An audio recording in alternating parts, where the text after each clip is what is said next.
All right, guys, quick forewarning before we even start the episode, because this might be a little contentious for some of you guys. When we do the analysis of the episode, first off, know that we are analyzing the anime, not the novel.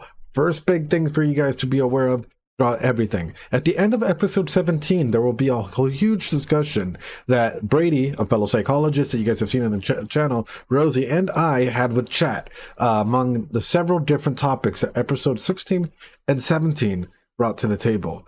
Forewarning, once again, we are analyzing only the anime. We have not read the novels. We have not read any of that. And all of these opinions are come from the perspective of an individual who is a therapist, is full-on psychologist, who has seen Mushoku Tensei all the way up to now. Brady, who watched episode 16 and 17 with us, and Rosie, who watched episode 16 and 17. You guys will find out a little bit more about them, Brady being a fellow psychologist, and Rosie having her master's in international affairs and dealing a lot with crisis support victims and individuals like that. I'm throwing this out there as a forewarning because this seemed to be a little contentious when we did these episodes. Stay tuned at the end of episode 17. Once again, there will be a discussion that chat and us had about the topics that we covered and what our meaning was to that.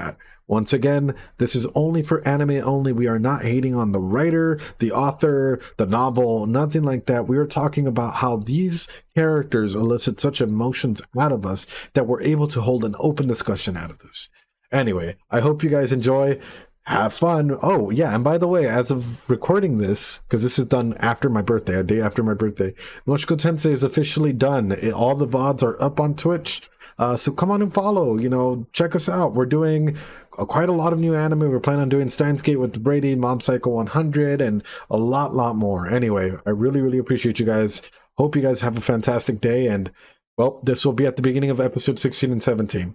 Enjoy. Let's just start by saying hi, YouTube, because by the time they get this, it's going to be fucking months in advance. I apologize. My editing skills are fucking garbage. They take forever. Hi, YouTube. Wait, I hope you're... Yes, this is probably going to go on YouTube later on. You feel free to talk. It's okay. Don't be shy. Don't limit yourself. Like now? Wait, now? Yes, now. Hi, YouTube. I hope you guys are doing fantastic practicing that self-care. If you guys don't know, we have Brady and Rosie. Tell us a little bit about yourself so that chat knows who you are and YouTube. I am Brady. I am a psychologist, much like Edgar. We complete each other in the ways that we lack, and I'm ready to watch some anime. Let's go. I belong to Kraith Umbra in the chat. You are welcome to fight for my affections live on stream, but know that it's going to be stiff competition. That's all I can say. Rosie? I work on abuse cases. I'm Rosie. I'm a Titan main. Yeah, I'm a Titan maiden. I use solar. Well, tell us a little bit about your degree. Oh, my bachelor's was in international affairs and social cultural anthropology, and then my master's was in Latin American hemispheric study with the concentration in organized crime and migration. And you guys should already know me. If you guys don't, what the fuck are you doing on this video? You guys have 20 something videos to catch up on before you guys get here. Let's go, guys. Let's go. This is about to get wild, guys. I already know it. You guys already can fucking feel it. Let's go. Yeah, and let's just go right into it. I don't see anything else. Other than let me check the volume levels for this because I don't want to get copyright struck immediately. Oh, that's true. Yeah, for you guys, I'll probably put it a little bit lower than usual. This is going to be interesting. Okay. I guess I'll leave it there. All right. All right, let's go. Whatever his name was. First off, is it the right one, chat? I think it is. Brady, I need you to look at chat for this one. Let's see if it's the right one. They'll get. Yes. Nickmer is saying yes. Yeah, perfect. Kraith is saying TOS at 9:30 to 10. Perfect.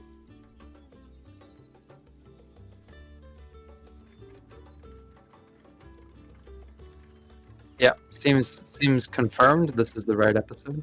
Wonderful. Affirmative.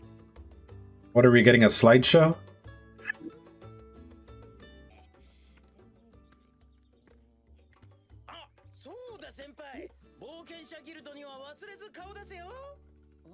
One of them is Paul. Huh? Oh yeah, which one is Paul? Oh, we haven't seen him yet. Okay. Yeah, he still hasn't appeared. So, if he appears, that is. But I'm assuming he does because chat's been going fucking wild. So, that's the best way I can put it. But what I really wanted to touch on real quick is internal monologues. How do you guys feel about that? Like internal voices and whatnot, especially while talking to yourself. Does it sound the same as your external voice? Or is it different? My internal? Yeah, like when you do internal monologues when you're reflecting and stuff. Does it sound... Same. It's just talking. I think it's just talking in my brain. I don't. Yeah, I mean, like there are basically two kinds of internal thought, right? It's between like more visual oriented thought and linguistic thought, right? I tend to lean towards linguistic thought because I do so much. I do those voice recordings where I'm talking to myself, right? That's my version of a diary, as I record myself talking. So a lot of my internal dialogue is very linguistic. Mm-hmm. So the kind of internal monologue that we just saw is very similar to the way I think about things, but that is not the way everyone thinks about things. For a lot of people, it is a lot more, let's say, visual orientated or concept driven. Right. So this is sort of like... Yeah, I would agree. I always... sorry. No, go ahead. Dale. I just found it always weird when people would be like, yeah, can you like visualize it? Like they visualize the whole thing in their head, and I was like, I don't see that. It's just voices. And I'm not like, it's my voice. It's not like other people's voices. It's just my voice in different tones, like how I'm speaking. So that's interesting. That's when you have visual and like, learners, and you have other, but those you can change it up. It depends on what sense you're trying to use. But one thing I wanted to point out, and I think that this is like an area where I'm even curious about, which is your internal perspective of yourself and how it relates to your voice. Because there are some people who quite literally still have that inner child voice that they tend to use, like as the internal monologue. So to try and bring up like different points, ideas. For example, you can literally have a conversation with yourself and with like, say like what you truly want, say like how a child would want it versus like you as an adult and who you are today, and have that internal struggle. But who is real? What internal voice takes over? What internal voice takes command in that? Because in his perspective, right, and this is something that I was thinking about, that's quite literally someone that has knowledge of a past life. Is that past life essentially like going to be his only internal monologue or only internal voice throughout the entirety of the show? Or is he going to adapt to this new persona that is being shown here? Like, we're going off of two different things. We're going from the way that people process their inner monologue to this guy having, like, that you're asking two different questions. They relate. So the reason why they relate is because if he views himself, right, if his schema is from his past self, then he's processing things, he's processing emotions and everything through a past experiential perspective, right? So the way that he shifts his monologues, shifts his tonalities, will quite literally be from a previous world as opposed to this new world, right? Yeah. Well, you have to understand that the way you would narrate your own life is different than how you would communicate your life to someone else, right? Like, you have a different way of speaking to your parents versus the way you speak to your friends versus the way you'd speak to a child versus the way you'd speak to a teacher, right? And you have your own mode of communication with yourself. So you have to understand that, like, it's not that one of these is the legit inner voice you have and the others are some abstraction. Like, they are all your internal monologue, but you do tend to communicate a certain way with yourself that has its own inhibitions, that has its own restrictions, right? Like, you wouldn't necessarily speak so vulgarly to a teacher versus speaking vulgarly to one of your friends.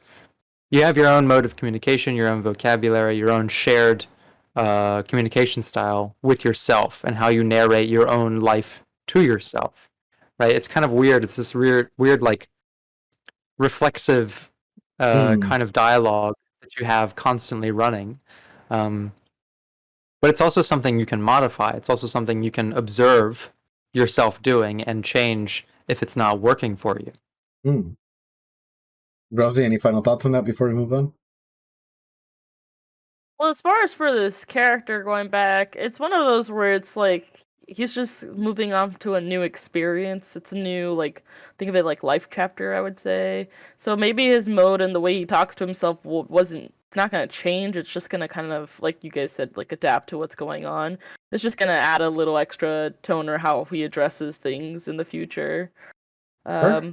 But like, yeah, because like how we talk to ourselves changes over time too. Like I used to be very like strict with how I would talk to myself on my inner monologue. Now I'm just expressive. Like, who cares? Fuck There's it. like no barriers. Sometimes I'm just like, yeah, whatever, and then I'm like, oh shit, I said that. Oh god, my bad.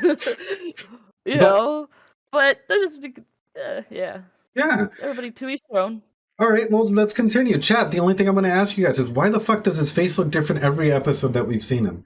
Is that just animation issues or what the fuck, dude? Anyway. Budget. That sounds like budget. So that kid, the one with the blonde hair, he has a past life. Yeah. Yeah, I have a comment on our anime. Oh, yeah, let me pause it. Go ahead. Oh, I was just gonna say, like, after watching Yashahime and some other anime in the past couple of, like, years, the most recent years, they've turned to a lot of those stop motion, like, just pictures, and, like, they have some really good drawn out, like, scenes versus some really, really janky ones. Right. And you're like, why can't there be a better balance throughout this shit? Like, why instead of doing all these freaking episodes, we invest on only a few episodes and they're good throughout the whole thing? And it's interesting to see which companies decide to go one direction like this, or other ones that decide to do it really well, like keep their action really fast paced and lots of really good stuff. Right. You know, just how they manage their budgets. It's very interesting. I forgot who, like, there was this giant fucking rant about an anime that ended with literally a slideshow. Because I think they run out of budget or some shit.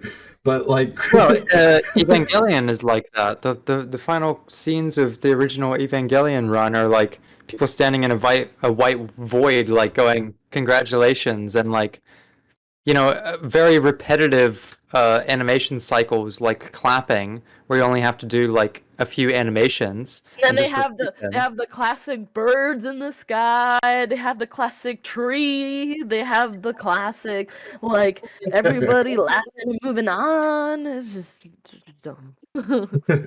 Yeah, no, I mean, like, I remember watching Naruto and being like, there are so many flashbacks to save on budget. When I was a kid, when I watched it, I was like, oh, this is cool. But as I watch it as an adult, I'm like, wow, they just don't have the budget to do, you know, that many frames of brand new animation. So they're just doing flashbacks, which is also like belittling to the memory of the viewer, but also saves budget and time to just put a blue filter on it so that it's like, you know, someone's memory and these sorts of things.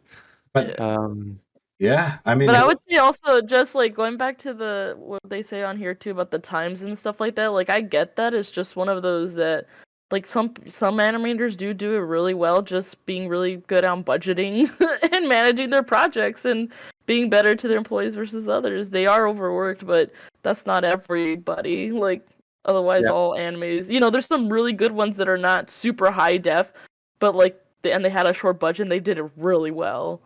So yeah. Oof. All right, you guys ready? Yeah.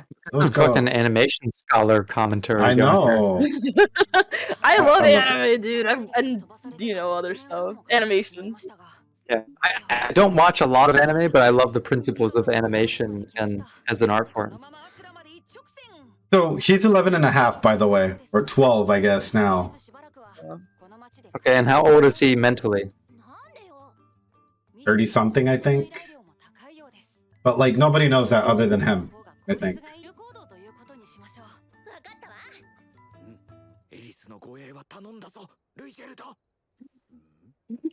I don't fucking.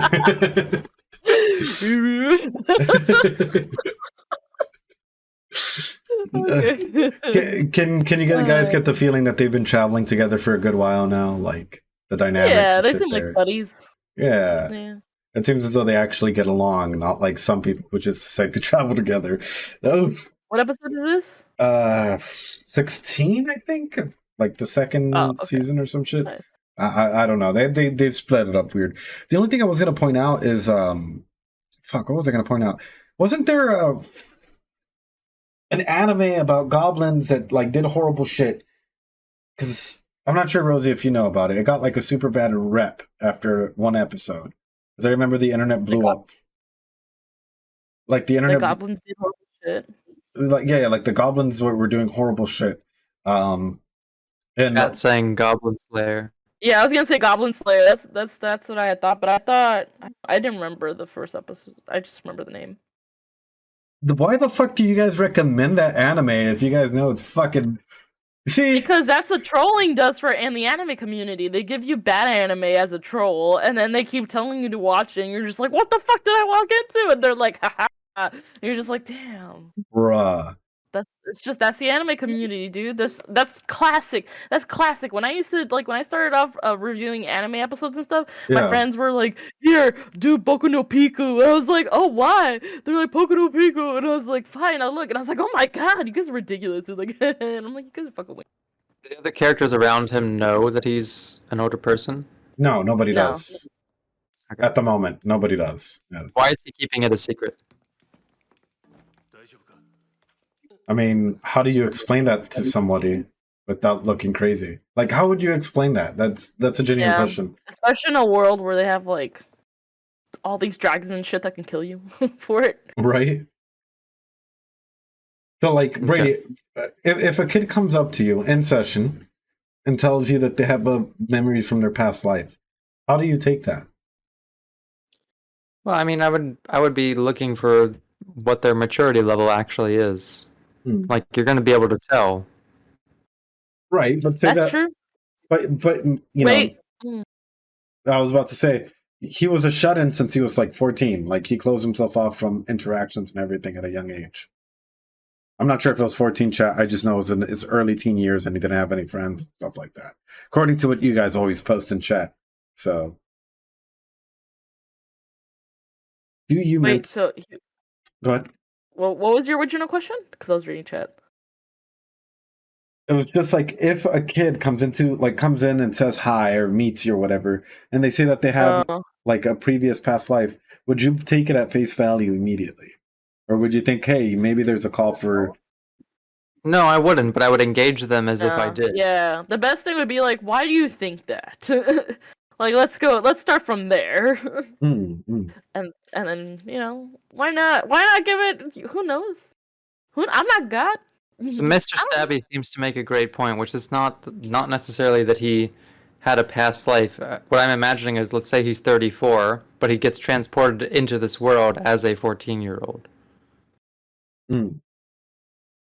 So it's not like he had a past life and he lived to 60 and then died and was reborn at 0 and moved up to 14. Yeah. It's like he was 34 and then he moved to another world and is in a 14-year-old's body. Is that right? I think he's like 12. I don't think he's like 14, but yeah. No, he was born into the world as a baby. Yeah, so it is it's a new life. Yeah, it's quite literally a brand new incarnation and everything. Yeah. Okay. Weird. Yeah, it's just basically it's a very classic anime trope that's going on right now. It's very popular. It's being reborn into the new life, like starting all over. I forgot what they're called, but it's Isekai. Yeah, the isekai. Yeah, that's what it is. It wasn't the ReZero kid like brought into the world at the same age as he was in real life. Yeah, that one was like a perfect transition from where he is to stepping in. Essentially, straight up transportation. Oh, ReZero. Yeah. Well, ReZero came out before the isekai trope really hit the market. ReZero is pretty old. It's from like when we were in high school, or maybe like high school to college years. I think Whereas so. isekai was just the last year. Well, I mean, the whole genre of isekai pretty popped off. I mean, it's older, but the way that they've been doing it, these genres have also transformed and gone very specific and repetitive nowadays. But That's this really put is, it. yeah, this Because a lot of the recommendations I get for anime are like, this person gets transported to another world, gets isekai to another world 1,001 times. yeah, like if this was 3 years ago, this wouldn't be as popular of a genre right now as it is right now. And I think it's like during pandemic, isn't that funny? Maybe they came out a lot more because of pandemic. Everybody wanted to start their life over again because we're just stuck on a miserable state. So is that what the correlation is? Right? Everybody just likes to reimagine what they're doing because we're all fucked up. We all live in this miserable world we actually live in.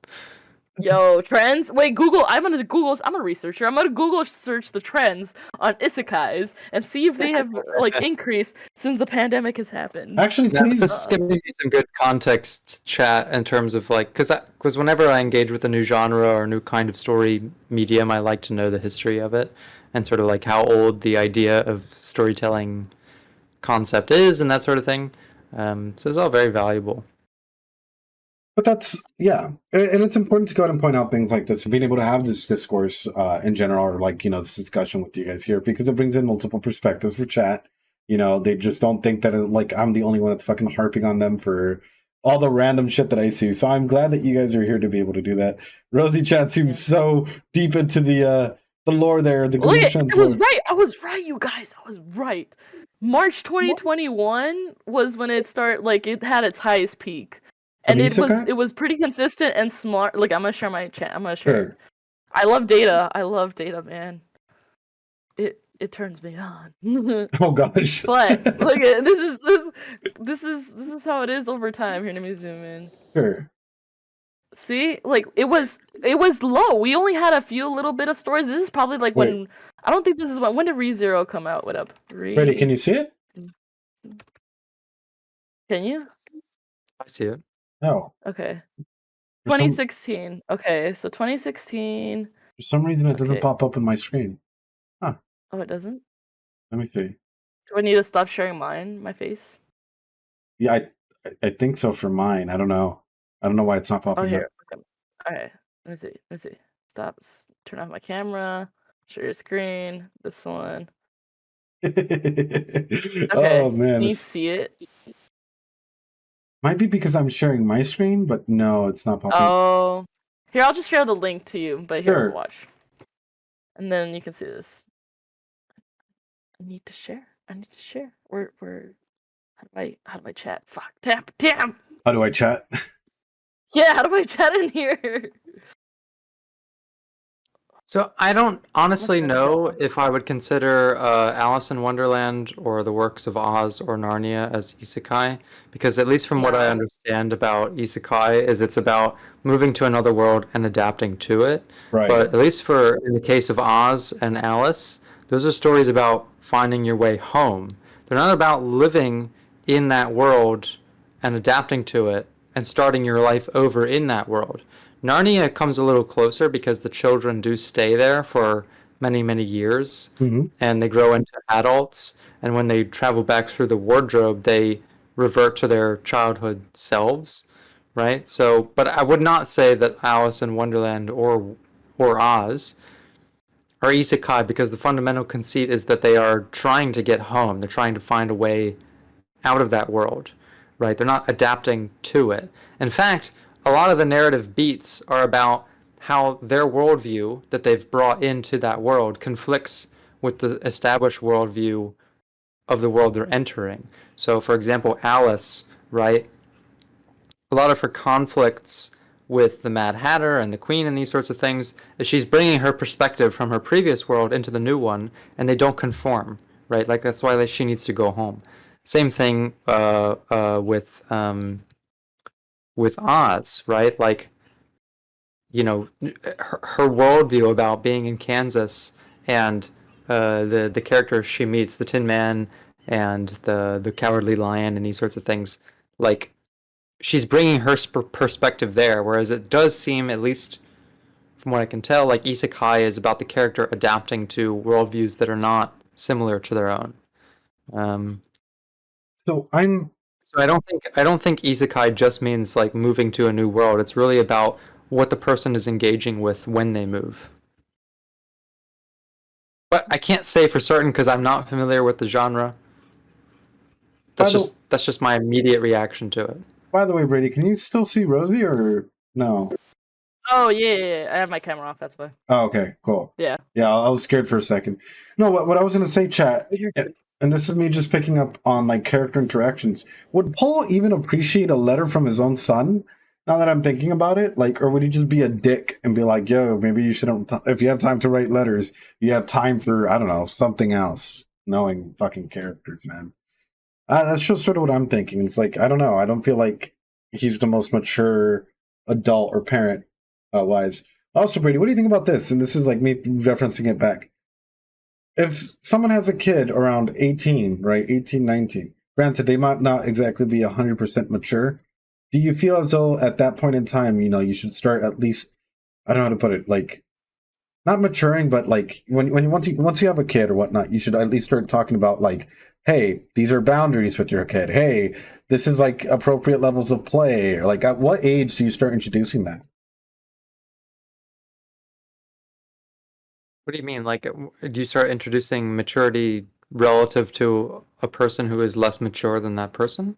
But like, for example, in our society today, right? How do you have consent talk with kids? At what age? Around what age? And why? What is the importance of that?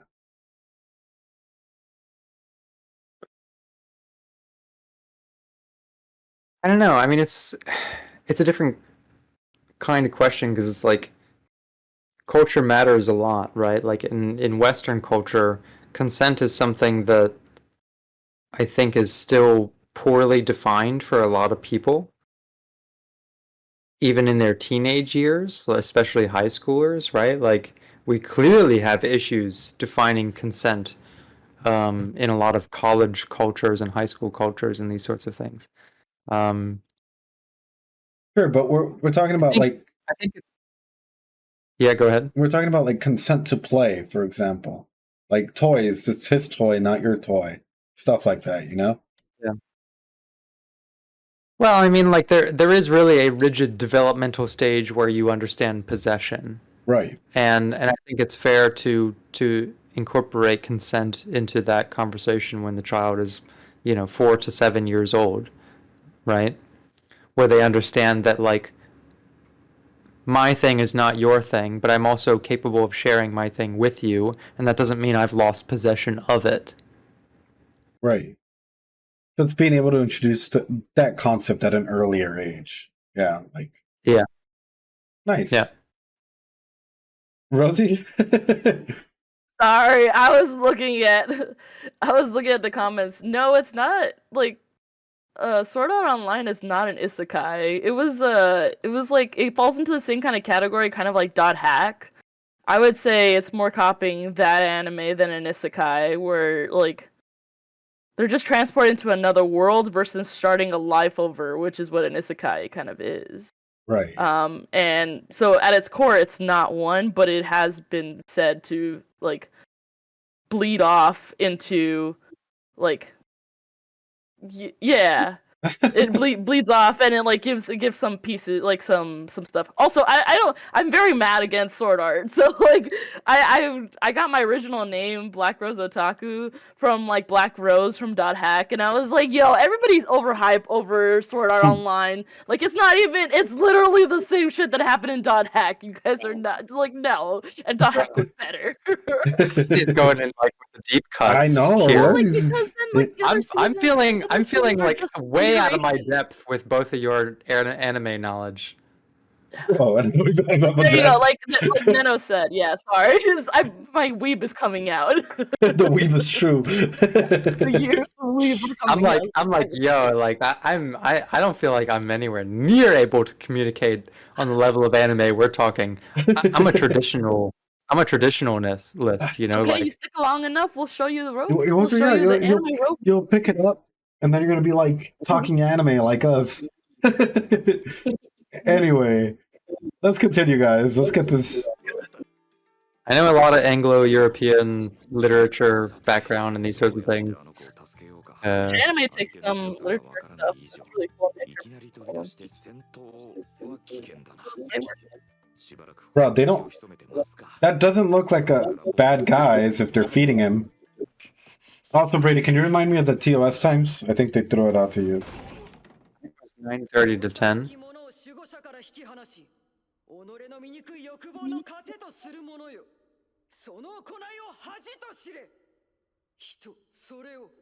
And there's the majority. There's the majority of chat. Congratulations, you played yourself. I have a meme for y'all. I'm gonna make an emoji out of this. Like, you know, it's gonna be the emote of Twitch now for all our chatters. Why does he have this?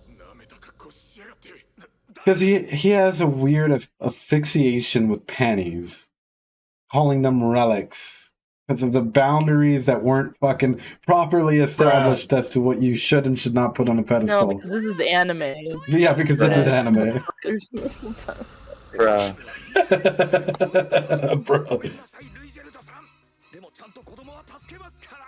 Bruh. Talk about how he's literally using an item of sexual containment as a form of hiding his own personal identity. That's what I'm telling you, dude. There you go. Bruh. I know people do that, but like, come on. I want to see that shit. Bruh. That's borderline, like, part of a hentai. Like, no. Borderline? Well, this would be ecchi. Like, this would be on ecchi already. Like what do panties represent, right? Like, and what he's using them for to conceal his identity. Like, does that speak to any element of his character? I mean, It's basically, he needs to hide his identity, and he decides to put panties. Why? Because they're there, and he wants to smell them, and he's like, two things at once. might as well. Right? Then now you know. Wow, hilarious, guys! What a good way to put it. Yeah, I agree, Kaiseru. Yeah, it's a thing in anime too, where it's a little joke that like then they put panties on their face to like, or like anything on their face, like small that like as a mask like that, but panties. Brady, especially. thank you. I feel like you're having you. This is the same thing I had when I first saw this anime, and I started seeing a lot of the weird shit like that, and my face went exactly how yours just did. Because I'm a narrative psychologist, right? Like Right. I deal in existential therapy, so a lot of what I do is I ask people what things represent and what the meaning of things are, and how specific items, right, like inform the narrative of their lives and that sort of thing. So like What this narrative says is that Japan is horny, but they're not having kids, and so they're having a problem. I'm gonna say Go fucking deeper wild. than that. Anime, Alright. you know. All right, this is setting me off in a certain kind of way. Okay, Thank you. right? Finally. Because I'm like I don't want to simplify it to that level to just say like, oh, it's just no, a they just cultural always been thing. pervy. Like, I mean, Right? they've always been pervy. Like, anime's been. I want to going know because I haven't seen 80s the show. plus. Okay, tell me, for example, what do panties represent? Okay, what do they represent about your sexual attraction to someone else? Okay, Thank you have you. claimed if you acquire someone else This is for guys and girls that want panties. Okay, I've been I saying this. never want to smell if you are anybody. in possession of someone else's intimate clothing, okay, what does this mean to you, right? I'm gonna get existential with this.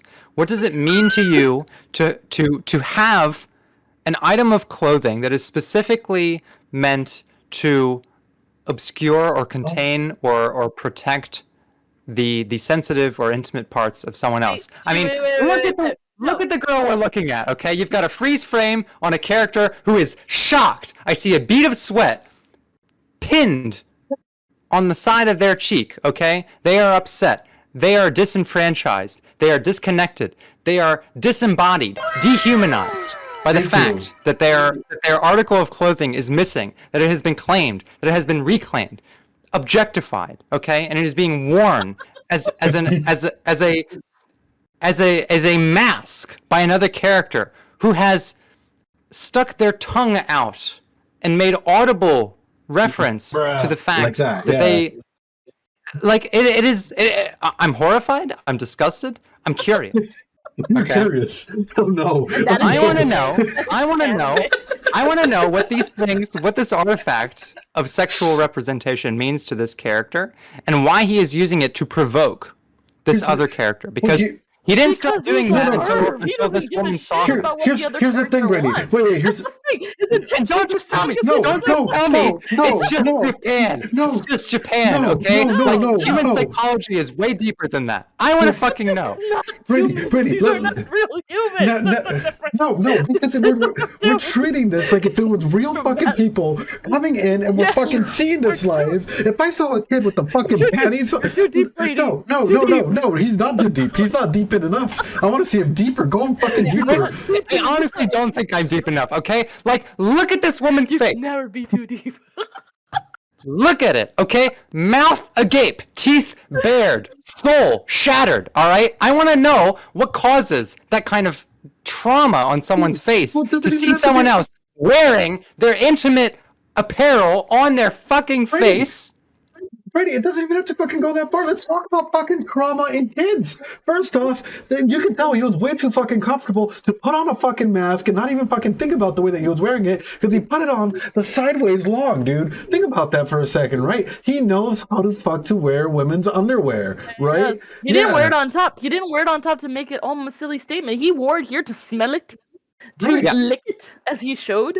Yeah, he's a Yeah, I didn't see a scene of him fumbling to figure out what is the best way to obscure my identity. And let's be honest, covering your nose and mouth is not going to obscure your identity, okay? There is a fundamental conceit here that is deceptive, okay? He's not hiding his identity. He's expressing his identity. He's showing more of himself in this moment than he has ever showed before, despite covering This is very his true basic self. features of his This is face. his But, true okay, but self. how do you analyze this, Brady? If he comes in, right? If a kid comes in and you see him fucking wearing underwear, what is the first thing that you go for? I go for family. I go for attachments. What the fuck have you shown this kid in terms of like, what is normal? What do you go for? See, I'm out here saying that he is being, despite covering his face, he is being more transparent in this moment than he has ever been in this life or his past one. But, hey, now you know. Now you know why the fuck I can rant on about like 2 fucking hours or more on fucking single little clips like that. Welcome to the squad. Thank you so much for like. At least I'm not fucking shouting off into the void because I see you fucking get built up and being able to yell, being able to get into it because yes, that's how it is. And I have chat fucking going up against me a majority of the time being like, no, you're wrong, you're just being weird. But thank you, Brady. Thank you. I'm watching this and I'm getting fired up. Okay, like it's stoking my flames, Oh. my psychological flames, my personal flames. Okay, Oh. right? And flame we is a good find thing. this- Okay, it's something I'm drawn to. It makes me warm, but if I get too close, I get It makes burnt. them warm. Okay? It makes them warm, you guys. It makes them warm. Brady, maybe you just have to maybe you have to do a live demonstration of this. What does wearing panties do for you? What would it do for you? What would it change? Does it change anything if you put them on? Am I talking about putting them on my where they face. belong or on my face? In your face. As in literally wearing a As mask. in your face. Face. Blah, blah, blah. Yeah. As in literally wearing a mask to Yes. to disguise myself. Yes. At the same time being extremely transparent about my motives and goals and conceits Let's be about honest. sexuality. He didn't want to conceal himself. Let's He just be wanted honest. To like the panties. He wanted an excuse to wear the panties. He knew he was there. He knew he was gonna get caught. There was no way out. So he wanted to go in style and the way he wanted, which was But the- licking these panties. And of course, as viewers, we couldn't be left out to see who they belonged to. And of course, it was the voluptuous woman Who in the has no cast. fucking armor? Bruh. Bruh. Bruh. Bruh. Okay, go. Bruh. Bro, okay, but take it from that, Brady, right? Take it from that, because this is quite literally why I've been so fucking fired up, arguing and fucking yelling, and sometimes getting those weird ass fucking comments. Because some people, you say that shit, and I bet you there's gonna be some comments being like, "Oh, just Brady doesn't know the intricacies of what panties mean to people." You know, like they're gonna be like, yeah, they're gonna be like hard breathing and like typing into their fucking keyboard and shit, dude. I'm gonna go in. Brady and Edgar are very good men. I'm gonna go even deeper into this. All Okay, right. fine, let's go. I'll go. Remove yourself from the writer for a second. Remove yourself from the psychological intent of telling the story, and let's just go straight to the artistry. All right. I'm looking at this woman's face. I'm looking at the way her face is lit. The shadow is cut along her face, strictly defining that bead of sweat. That icon of stress, that monument to her embarrassment. Okay. Can I interject real quick? Sure.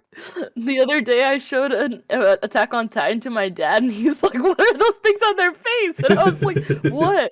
He's like, "Those things on their face." I was like, "The sweat?" And he's like, "Why are they so sweaty?" And I was like, "This is an Attack on Titan thing."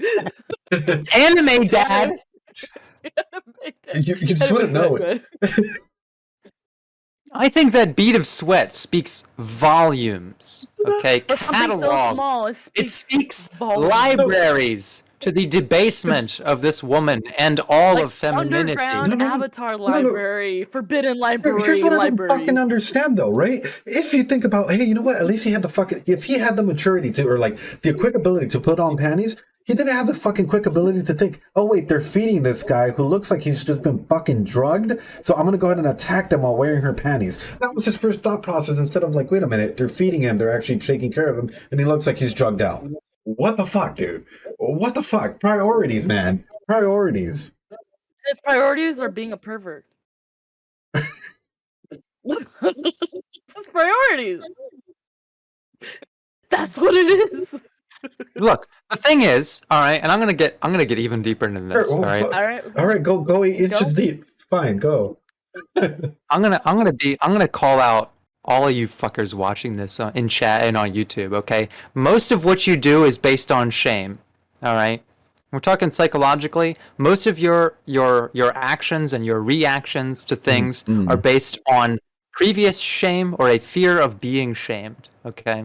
Fuck, and what we're witnessing right here is the capitalization of both the character we're seeing right now, her shame, right, and the shame of the character who is trying to shame someone else, right? This is learned behavior. No one else is trying to shame him. He's proud. He's out and proud with those panties on his face.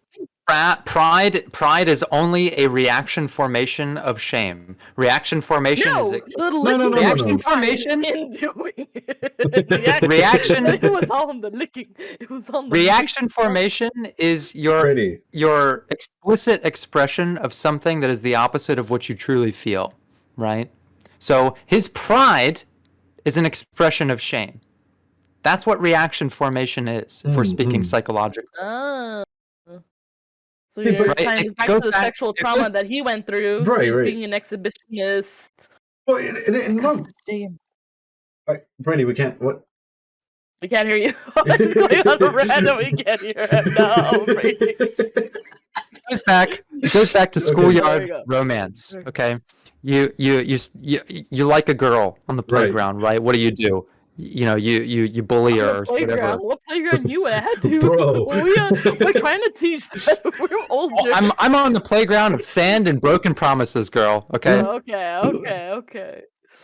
Damn, got the toes in the sand. You walking up to the shore, just thinking all melancholy, kicking a little sand. Like, damn. Here's what you want to do. You see a girl in the playground, you're in love with her. You're infatuated, right? She is the icon of beauty. What do you want to do? You want to give her a special pearl, a beautiful sequin, a seashell. No, you throw sand at her, okay? That's what children do. All right. Brady. No, I got a cupcake from my first crush in kindergarten.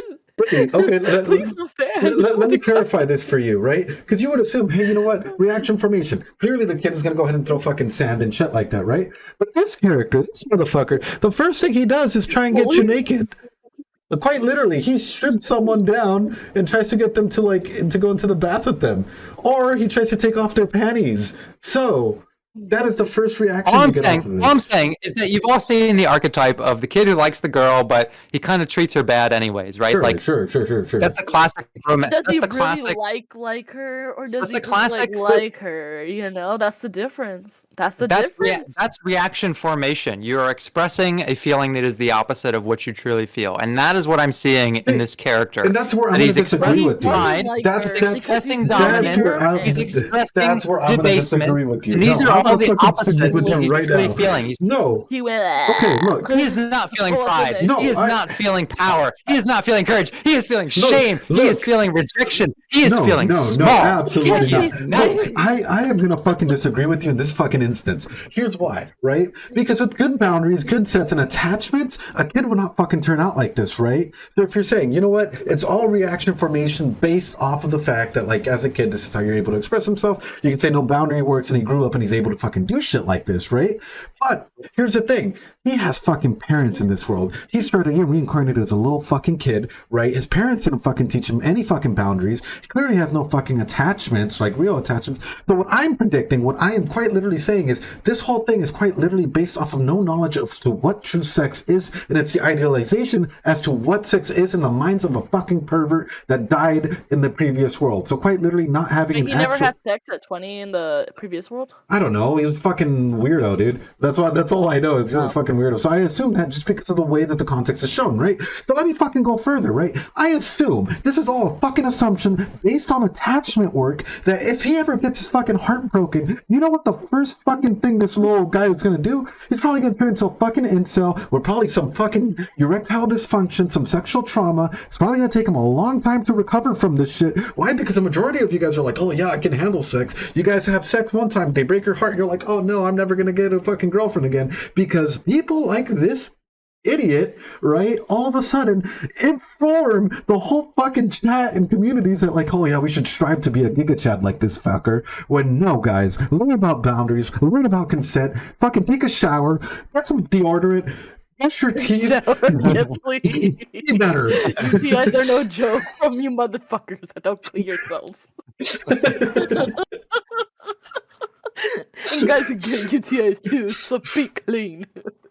Fuck. I'm gonna stick with my guns with this one, okay? His actions here are not a source of pride. He is not acting out of confidence. He is not acting out of high self-concept or self-confidence, okay? These are the actions of someone who is broken at their core, and their self-concept is so weak that their reaction formation pushes them to act in a certain way that is not to uphold themselves, but to break down others. I mean, what do you have to say about our brown-haired heroine that we are looking at right now, with the beautiful red or ruby, if you will, hairpiece? She's definitely shocked, right? What do you say about her? Because you can't just remove the context of other people here.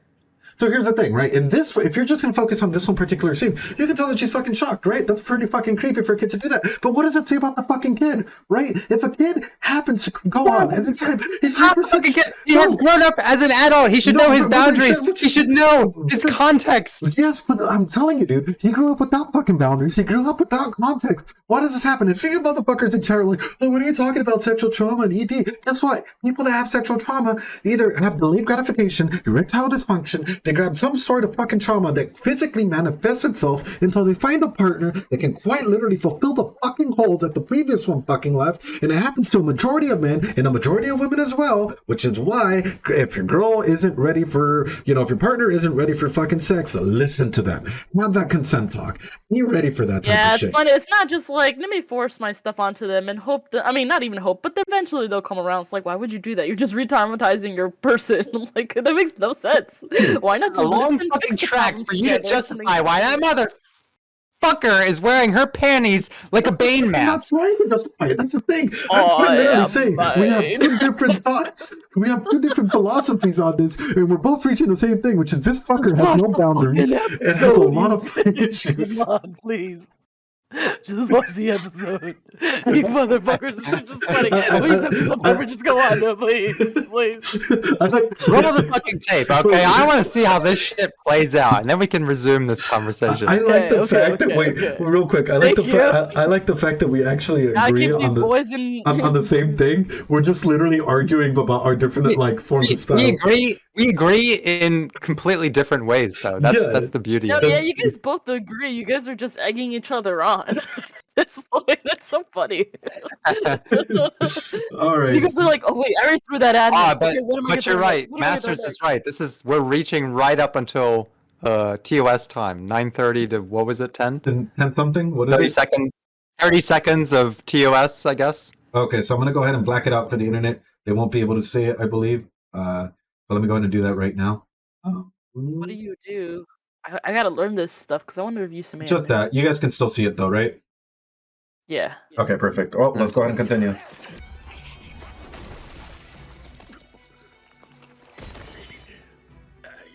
Real quick, I fucking told you, chat. Told you, motherfuckers. Every fucking time. Let me get a fucking Dorito fucking hero on this motherfucker. The guys put fucking Omega tab fucking Doritos all over the fucking place. I told you guys. I fucking told you guys what a fucking schema this motherfucker had. I told y'all what attachment shit would fucking ruin him. And what has happened? What the fuck has happened? This shit. Are you talking about schemas now? You want to get into fucking schemas with this guy? We'll get into schemas. Just let us wait till this. Bro, he's literally like a fucking animal. It's just like, whoa. Yeah, Bro, what the fuck? Bruh. This shit's been fucking wild. And I'm glad that we're like, because it was interesting. We were both arguing the same fucking points, just through different psychological perspectives. So I am glad that you're here. I think that's the beauty of our friendship and professionalism, is that we often arrive to the same conclusion, although we have this different sort of what you call a therapeutic approach towards things. Mm-hmm. But that's the beauty right? of it. Like, you know, you take your narrative approach, I take my attachment approach. We all have different, different ways of approaching it.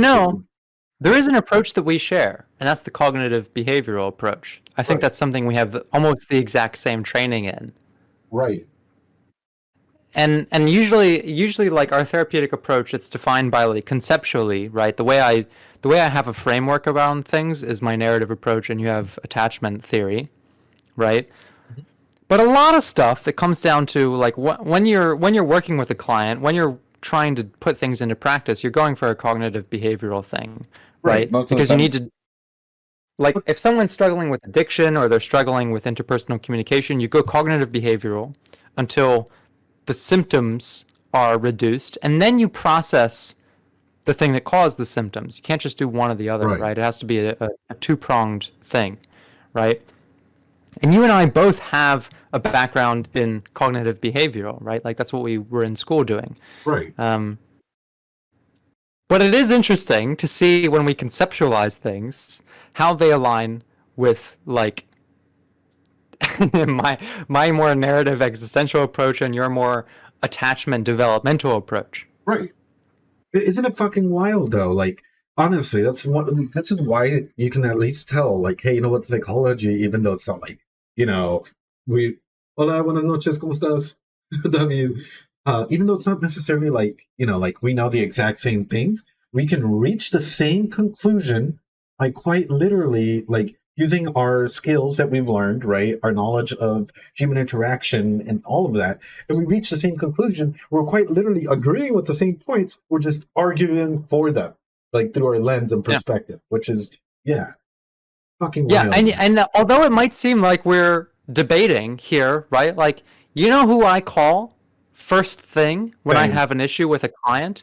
I call Edgar. And I'm like, yo, my approach is not working for the client I have. How many times have I literally like sent you a voicemail where I'm like, hey, here's what, you know, I'm dealing with this client and I'm not sure how to continue, right? Like I sent you that shit all the time when I had my private practice. Right, and I always tell you about my clients, dude. So although you may see us debating, this is in the pursuit of of an aligned psychological agreement. Right. Which is why, like, if you guys notice, like, Brady got fired up, and I knew he'd get fucking fired up watching this anime because it touches on so many fucking triggering points. You're like, wait a minute, what the fuck? What the fuck? In like an interesting way to bring up a discussion, right? Which is why it's phenomenal. Like, it is really, really important to have this out there and like for people to be able to discuss and see this and be like, hey, you know what? This is doesn't necessarily like in the real world. This is how you would see this, you know? That's a good question that Dark Thug has. If Rosie had studied psychology, what approach do you think she would go down? What? I don't know. That's actually a really good question. Rosie, if you had studied Well, we're talking about psychological approaches, or like Uh-huh. another word for that is theoretical framework, and it's like, you know, it's the kind of main pathway you tend to formulate a lot of your psychological practice with, and I guess I'm curious about like, I wanted to study psychology. I remember that. right, but maybe you aren't familiar with these terms, but would you go, do you think that you're more attuned to like a psychodynamic approach, or more like a developmental approach, or these sorts of things? I would say I'm more developmental because I did a lot of stuff with like developmental, like human development, and then again like the basics of social cultural anthropology is kind of like the cultures develop certain characteristics, you know, based on the way the people practice certain things. And so I would say, yeah, and then I looked into a lot of like developmental like psychology or like child psychology when I was in school. And so, yeah, I would say developmental because like I've seen it happen in my own life, like why I ended up the way I did using that approach. And it explained a lot, and it helped, at least for me, be like, oh yeah, I can see where I need to like lay off on some things for myself or give more leeway as a human being, because that's like it happens, you know. It's some things are out of your control, and it makes sense like with the science behind your brain and how it develops. Yeah. I mean, you know, Ed's approach is very attachment focused, which is very much rooted in developmental psychology, right? Like the attachments you Your form. attachments are formed when you're a child, like Exactly. yeah, as you're developing.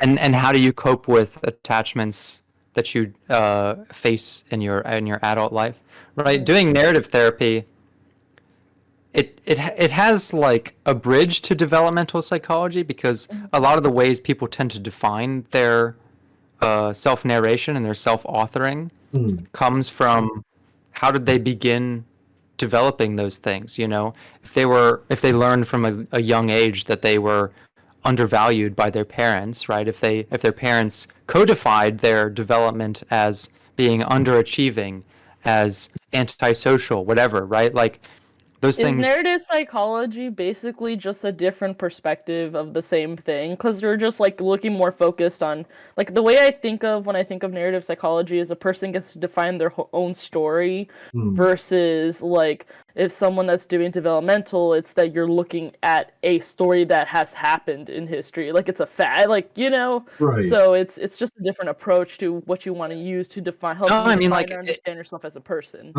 The way I think about it is like all psychological approaches are like a funnel that start at a different point in the top of the funnel, but they all end up at the same, you know, singularity point, which is like you're working on, you know, that person, right? And narrative psychology, like the main thing that I talk to someone about when I have them as a client is I will say, tell me the story of what you're going through, you know, and I want to hear it in the most natural words that they have to say.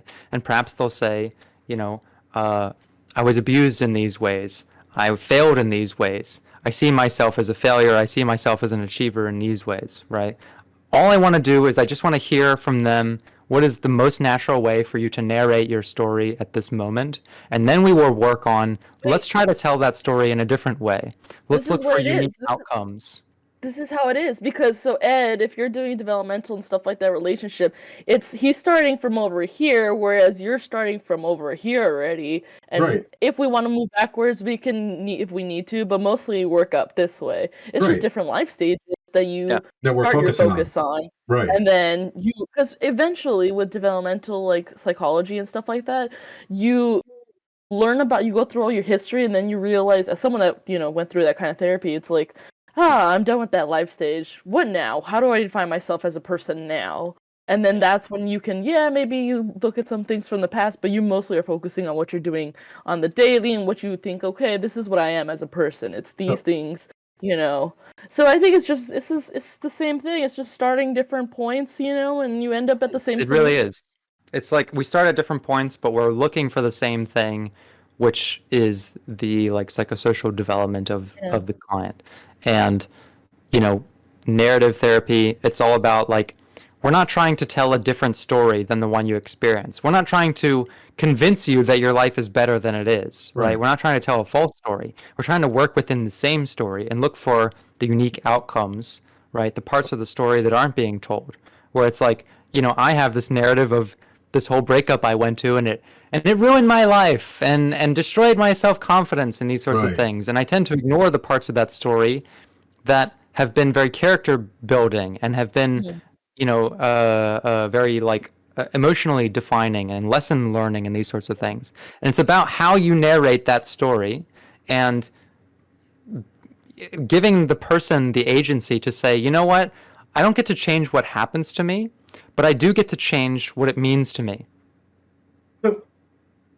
Yeah, essentially. But my main thing is like, no matter where we start, giving them the tools to do that in the future, right? As new events come across. It's one of those two. It's based on the like. Everybody goes to their approach on life differently too. Like some people don't have childhood trauma, but they still have other issues that they're dealing with. Right. So it's like it's one of those whereas like whichever approach you take, you have to realize that people have different experiences. Sometimes they are definitely childhood based, and sometimes they're not.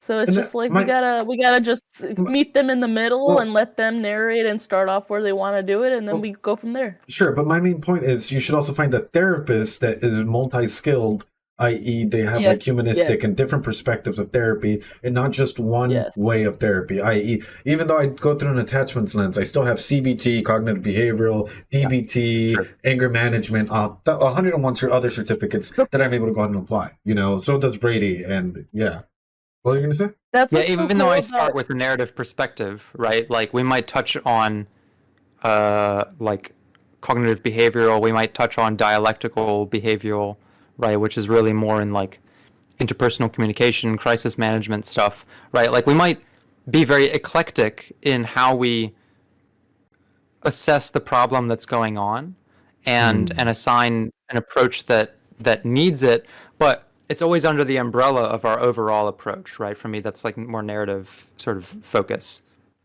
Right. But none of them are wrong, and none of them are better than the other ones.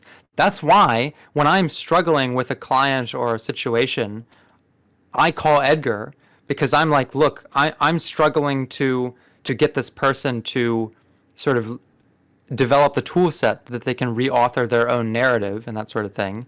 But I think what would help them is if I had the vocabulary to teach them about an attachment lens. That's like the times where I would call up Edgar and ask him about those things, right?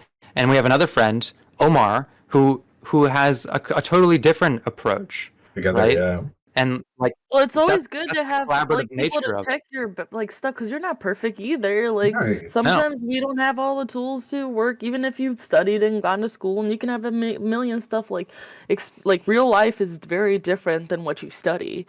So it's just like you need to have someone to fact check you, especially if you want to be a good therapist or a good like researcher or anything like that, policymaker.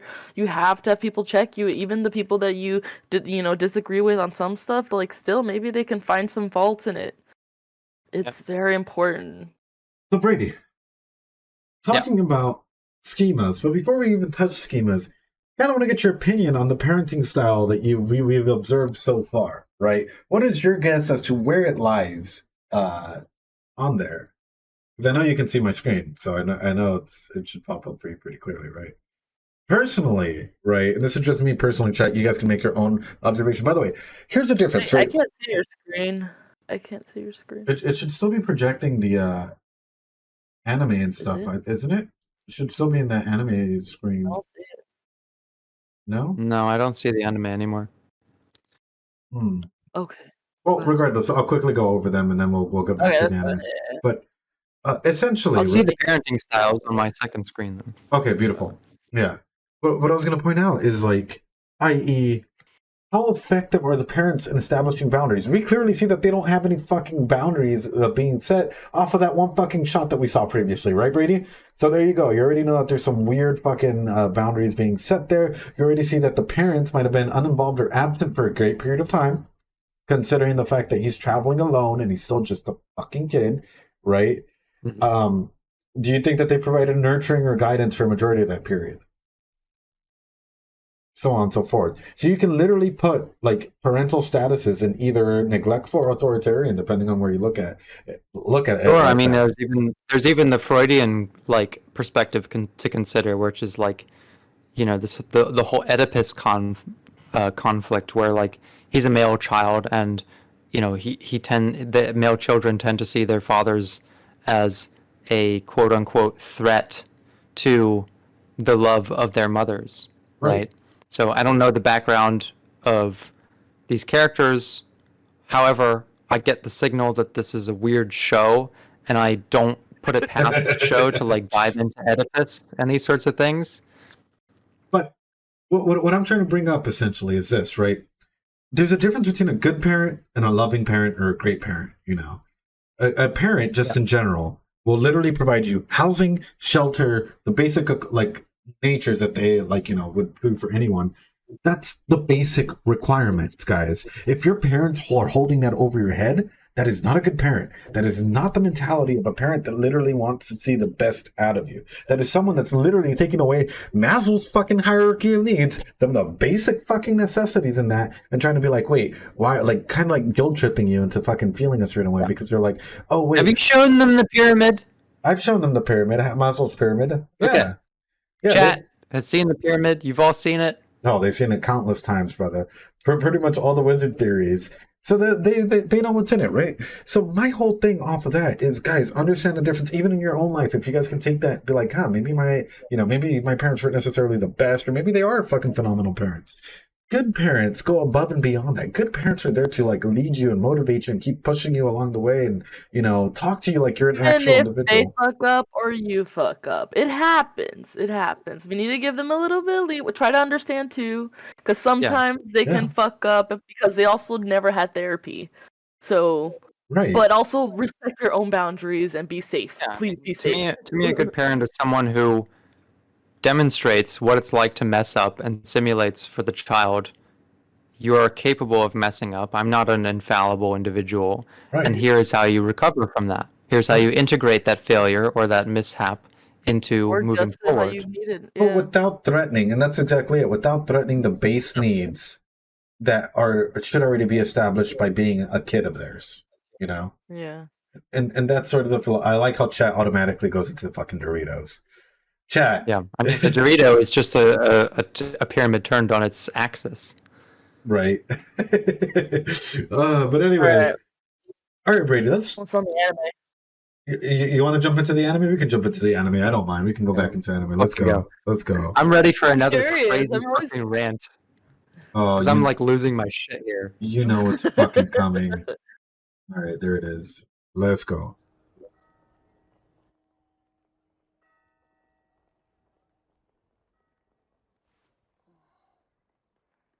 Oh, Look at that. Look at this budget-saving static imagery. How awkward must that be, though? Oh, great. Ooh. But for the boob. Yeah, right. For the boob and as they invest. So is that Paul? Is that the dad? Yeah, that's the dad. Yeah. I mean, he just looks like a piece of shit. I mean, you're not wrong.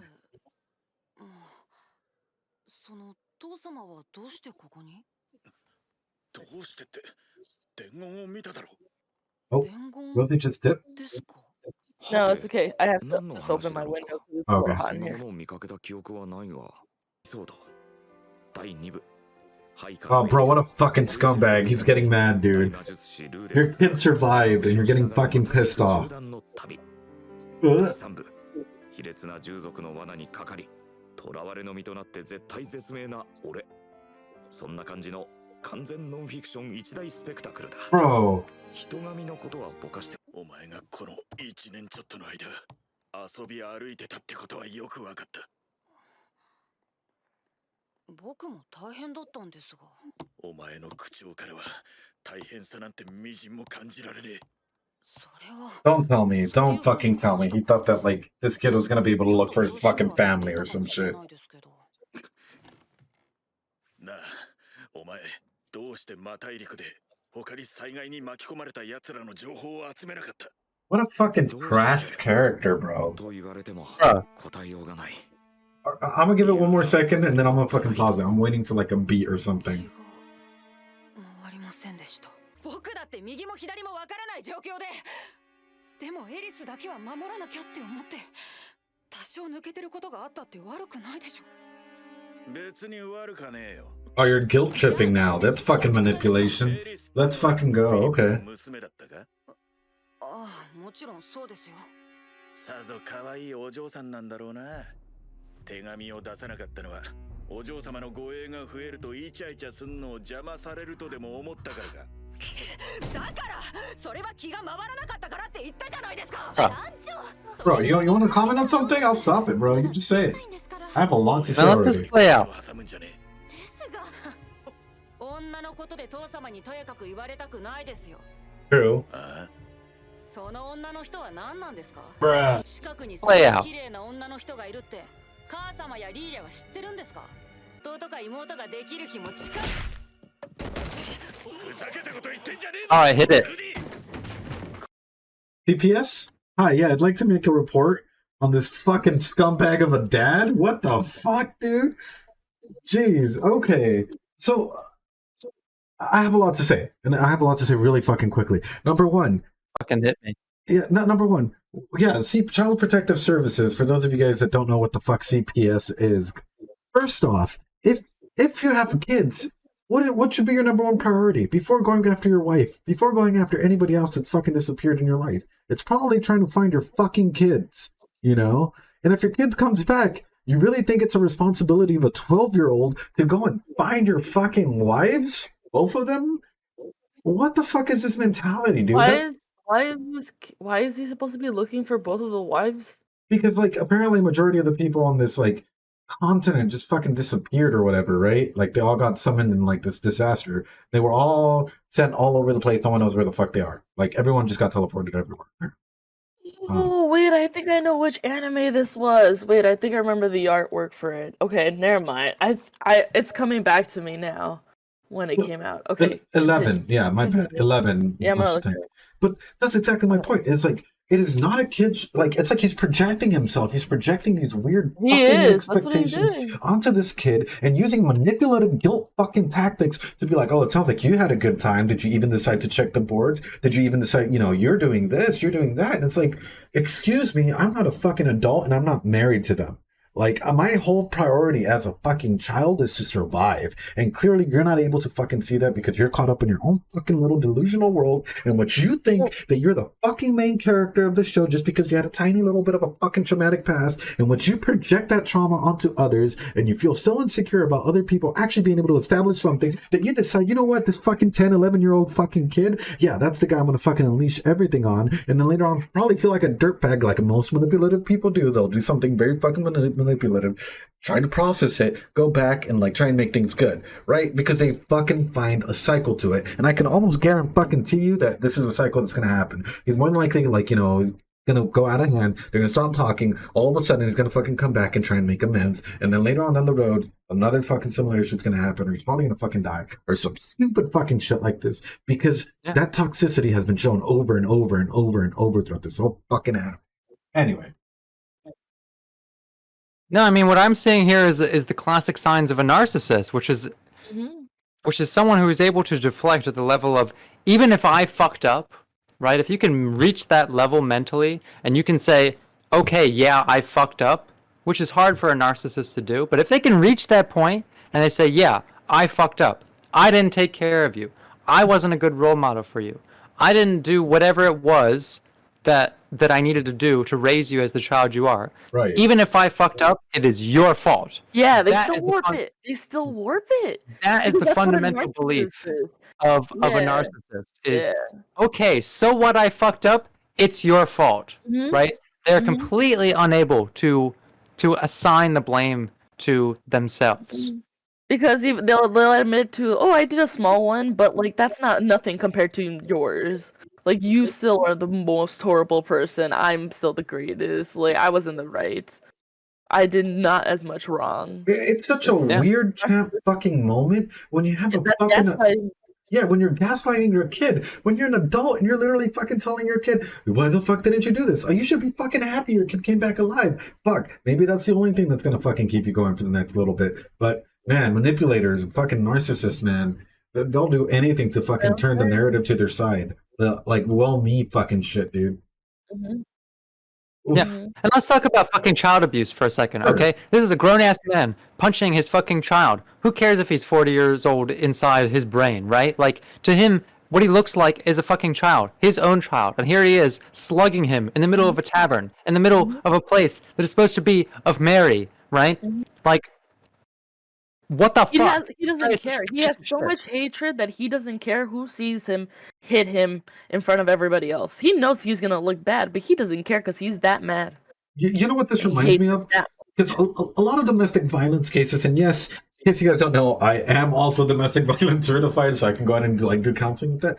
It's called get 'em. generational. Yeah, it's called generational fucking trauma, in which eventually majority of people start coming up by seeing their dad, their parents, someone in their family, quite literally do some fucking abusive actions like this. They take it, they internalize it, and oftentimes they think that that's reality. Other times you have people that break away from it. They're like, no, I'm not going to get any therapy. I'll be fine. And like later on down the road, they express it onto their kids, and they realize, hey, guess what? I'm the same fucking scumbag as that generational thing. Generational trauma can be fucking broken when you acknowledge that there's a fucking issue and when you take the time to literally work things out. So in situations like this, it really fucking It's like pisses. you push your problems away. You can't just. They're gonna Right. still be there. They're just accumulating. Have we not learned about the trash in this world and how it's accumulating and not going away? We literally can see that. That's what happens with your problem. That's what happens with your problems and your trauma. Right, but that's my overall thing. Is like your trauma does not justify you giving other people trauma. And I want to make that fucking explicitly clear. Just because you had a fucked up childhood does not mean that you have to give your children a fucked up childhood. And you have to be the one that decides to break that fucking link. Sorry, guys. Yeah, and I want to talk about justification of action, okay? Sure. Because all I hear about this fucking anime is the people in your comments section on YouTube who justify the actions of these shit characters. Wait, okay, is this really Let's- happening? Yes. let's get philosophical for a second, okay? When you talk about justification, all right, and you want to talk about philosophy and why people do the things that they do, right? There are three kinds of justified appeal, right? That all actions can be funneled into an appeal to logic, to an appeal of emotion, and an appeal to sort of like credibility or ethics, right? These are your ethos, your pathos, and your logos, right? These are characters who are, in their mind, right? They're appealing to logic. They think, oh, it is justified for me to hit this child because he has done a transgression against me. He has failed to uphold the representation of the child that I think he is. He has a parataxic distortion. That's what it is. He says, I have a vision of my child, and this is what he should be like, and this is the way he should act, and this is what he should represent, and he does not represent that. And so he is a piece of shit, and I'm going to punch him in front of a jury of his peers, right? Like, that's what we've just seen right here. This is an appeal to logos. But that is not what these characters actually represent. This is an emotional event here. This is an appeal to pathos. And it is a violation of ethos, right? The violation of ethics. But let's fucking jump into this, because people are like, how do you, like, what is the discerning line between justification and explanation? Here's the difference.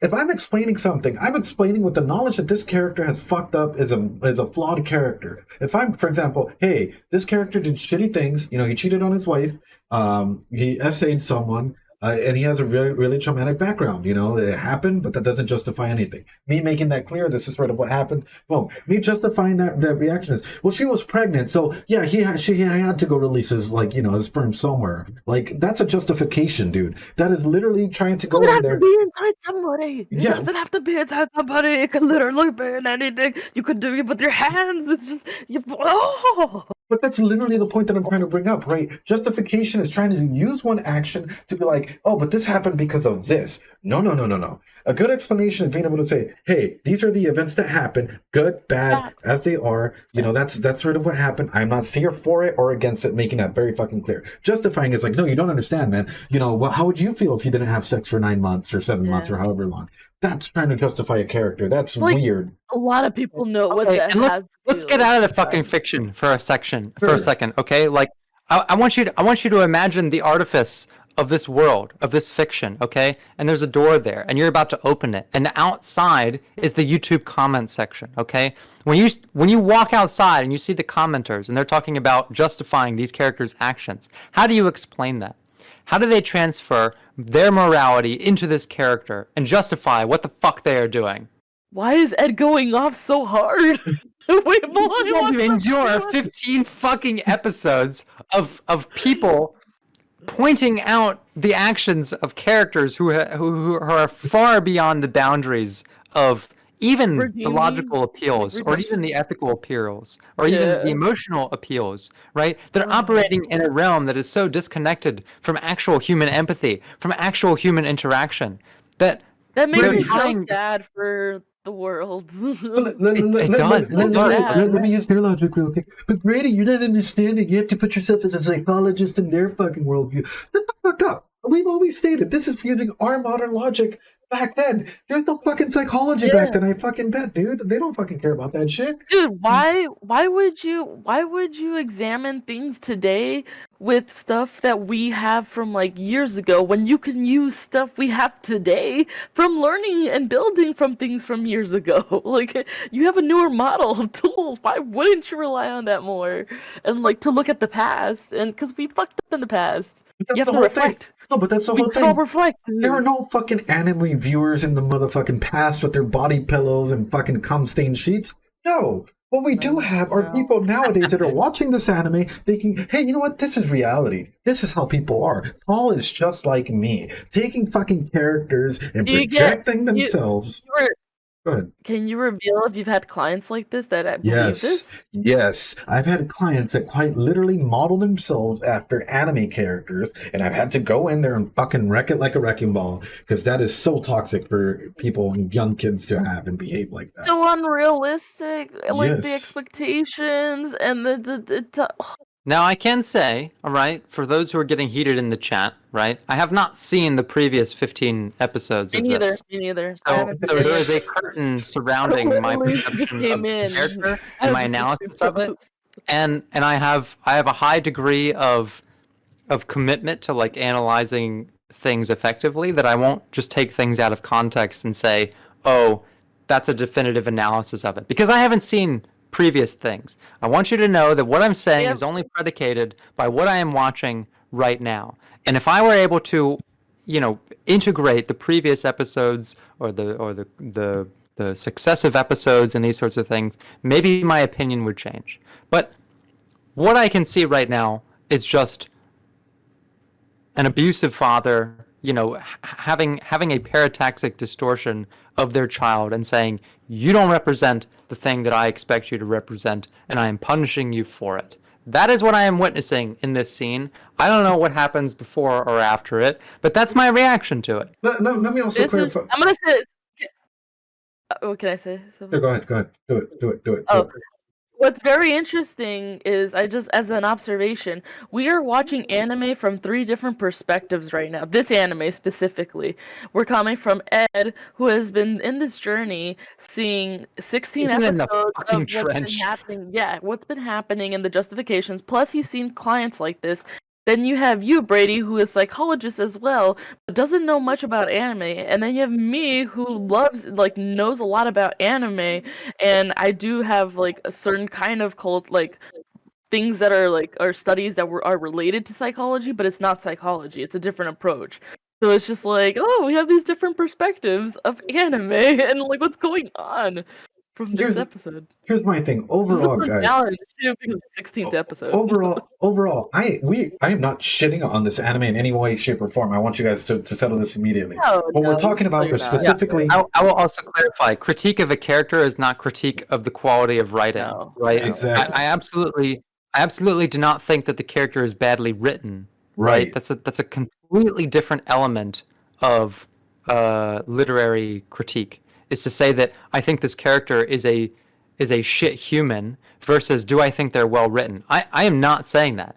As far as I can tell, something like this that is able to evoke so much discussion actually seems very well considered in its writing department, and actually poses a lot of complex questions about interpersonal dynamics and generational trauma and these sorts of things. Like, by all means, don't think I'm saying Mushoku Tensei is shit, because it seems very complex to me. Right. However, I can absolutely say that it's well written and that the character is well written by saying I think that they're a piece of shit as a human being. But and that's exactly it. Like, and I want to make that crystal clear, because some people are like, "Oh, you're just shitting on the anime." No, we're actually evolving it to allow discussions to happen. Quite literally. This is how you know it's good writing, because they're able to evoke such different emotions and like commentary and reactions. You know, they're well written, they're more dynamic, they're a little bit more realistic. They have that little bit of hint of realistic stuff, but with a little bit of fantasy, so it doesn't feel too real, you know? It's a little separate, but it's intricate. Shall we continue? Yeah. Let's go.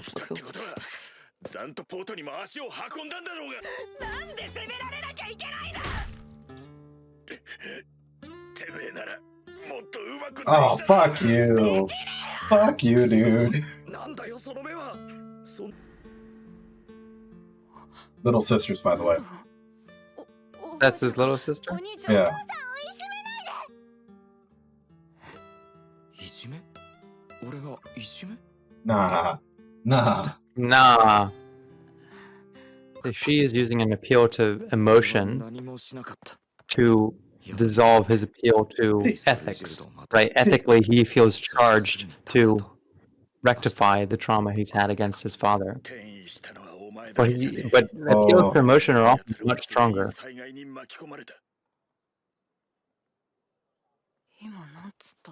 ザンとポートの冒険者ギルドにも伝言は残した。お前冒険者になったんだろう。なんで見てねえんだよ。お前がのんきに旅してる間に何人も死んだんだ。 Easy road. Oh, what a fucking dick, dude. He doesn't even know. 至らなかったんだ。俺はどうしてブエナ村が無事だって思ったんだ。そうか。 But that's constant. That is straight up narcissistic behavior, right? To induce doubt. Like, a narcissist will know the key ways to make you think and make you start doubting yourself in scenarios like this. Like, for example, Brady, you're a psychologist. Why didn't you know about this new intervention treatment? And it's like, how the fuck are you supposed to keep up with every fucking detail that's happening out around the world? You know, that information gets to you when it gets to you. That is so fucking weird. And also, guys, real quick, in case you guys were like, would you call TPS when they were sword training? There's a difference. I was brought up in martial arts when I was 3 years old. I was trained by my father. I was kicked around, learning how to kicks, how to do punches, and all of that. There's a difference between learning the martial art, right, and the respect and whatnot that goes into it, versus getting punched by a fucking adult with force strong enough that can literally cause brain damage to a kid.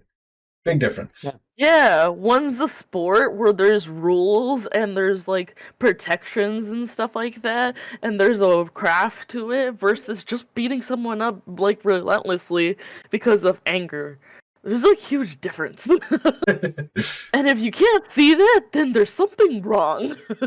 To answer Mashitang's question, no, you do not need to be aware of your own manipulation to be a narcissist. No. In fact, that's what makes someone narcissistic. Because narcissism is not just a personality trait that we assign randomly, right? Like, it is a diagnostic term, right? And you would not assign that diagnosis without implicit knowledge from the person that they are a narcissist. Because the denial of that is what makes them narcissistic. The lack of understanding that they are behaving in this way, this very manipulative way, is what quantifies that as narcissism. Bro, what? In that case, Rudy hit him too. Yeah, that's a kid. That is a kid. You think his punches will equivalent to one actual, like, a big punch? That's a huge ass difference. It's like if you, like, if you're a white belt and you go and you fight a fucking black belt. A black belt throws a fucking, like, really strong punch or a kick, you're gonna be down on the ground crying. A white belt kicks you can take 15, 20 of those kicks just fine.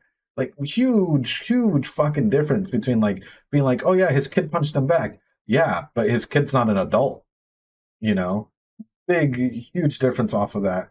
And another thing I wanted to point out, the whole bully line. It seems as though he was really caught offline by that, and he started, like, really hurting. But that's what it is, guys. Sometimes you get hit in the feels in the middle of something that still doesn't make it okay for someone to come in with you and start, like, fucking pulling your strings and guilt tripping you and all of this. And a narcissist that is self-aware that they are a narcissist, that is fucking danger. That is a danger zone beyond danger. That's what turns it into, like, sociopathic settings and shit like that. Anyway, shall we continue?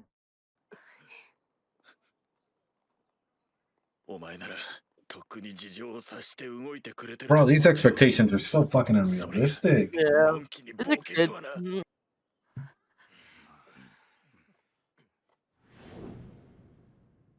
And you see, narcissists, they also want to make it known that, like, you're shit in front of other, like, they want other people to know that you're shit. Like, especially if they have that abusive, like, parenting. And the way that he's controlling the room, right?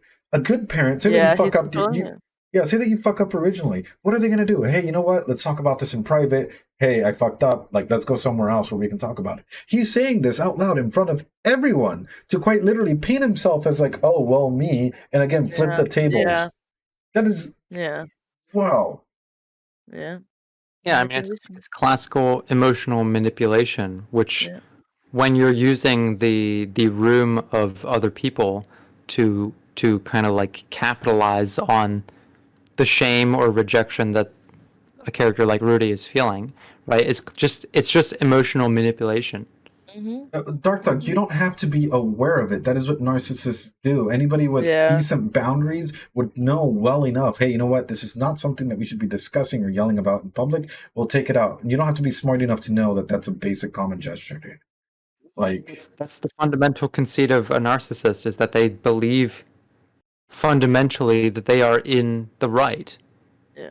They don't intentionally do any of these emotionally manipulative things to, like, turn the tide in a social context. It's that this is just a natural way they operate, because people who are narcissistic, sure, they seem confident, but the reason they are so narcissistic is because they are extremely insecure about themselves. Yeah.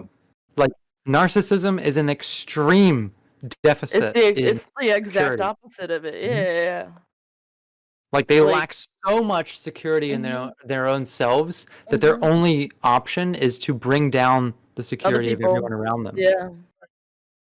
But anyway, let's continue, guys. We're almost there. And yes, Squukong, there is a difference between, like, narcissism in a clinical context and in a social, like, colloquial context. Right. I can't diagnose a fictional character just based off a couple of scenes, but... The optimism as a kid. It's always... As someone that's been through the ropes. Yeah. Gotta self-talk yourself to keep yourself motivated. Well, it's a sign of someone who has been through an abusive relationship, which is the thing that just happened doesn't matter because the next thing will rectify it. Yeah. Yeah, and what happens after that? It's a lot of processing work. Your stomach will get upset, just like he did. Especially when like it happens fresh out of nowhere. Or you get like a panic attack, or you Right. get super bad anxiety. Like you develop long-term problems. And again, that's sort of the pedestal work once it Body comes reaction. crashing down. Especially if you have your parents up high on a pedestal. What happens when it comes crashing down? Situations like this, where all of a sudden that can be traumatic.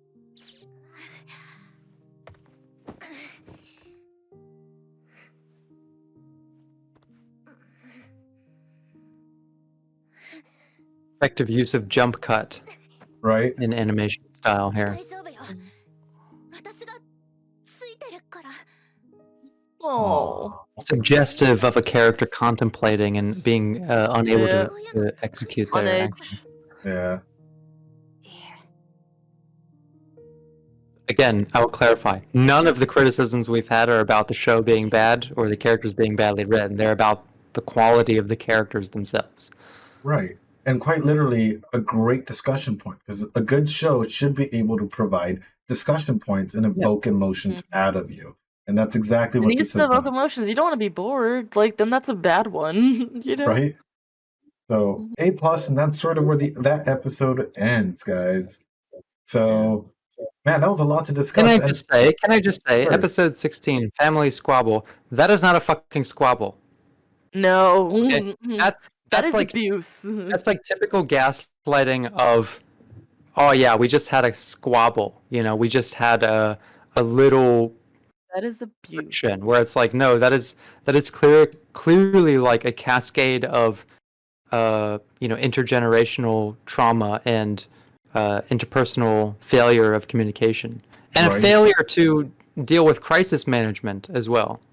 Right. And I think for me, this clearly shows that, like, in terms of attachment and everything that I've been talking about in the past was quite literally correct. I.e., you take a man who thought that, like, he was having a lot of, like, I guess attachment issues, all like this portrayal, these masks that we wear so often. What happens when you take people away from your attachments or people away from you as a core? All of a sudden, guess what? You come crashing down. Your projections, your insecurities, everything starts popping out. That's sort of what happens at the end of a breakup. In any breakup, you get broken up with. What happens? You can become insecure. A lot of you start projecting a lot of insecurities onto others if you're not healing properly, and so on and so forth. Like it is, it is huge. Say that from experience.